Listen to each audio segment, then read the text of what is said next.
Ordinarily, bank results would perhaps be a little bit of an anodyne subject, but over the last few days, most of the Tier 1 banks have been releasing their quarterly results, and HSBC is the latest to do so. HSBC is one of the world's largest Tier 1 investment banks. It's responsible for some of the largest percentage of electronic trading of financial assets across the world.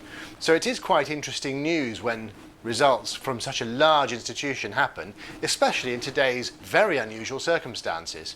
Now, this particular bank has done really well. The last quarter, the bank has doubled its revenues, which is incredible considering the difficulties that a lot of financial institutions have been suffering over the last few years.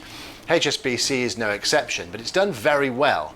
Now, you would imagine that that would have a very big impact on its share price, but it hasn't.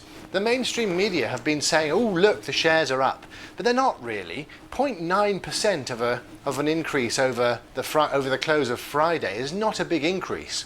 And when you look at it over a 5-day period, just 5 days, it's down, it's really down, it's almost at a 5-day low. So despite the doubling of revenues, confidence isn't quite there. It's not quite what you might expect for a bank that has really turned its fortunes around. And HSBC has done that before, much to investor interest, but this time it's a almost 5-day low. So you could say perhaps that it started the day on a high, but that would be stretching things really, because 0.9% over Friday's close, which was already very low, isn't really much of a rise. So it's a little bit misleading. Perhaps the best way to look at it is this: HSBC doubled its revenues in 1 quarter, but the shares are at almost a 5-day low. There's irony for you.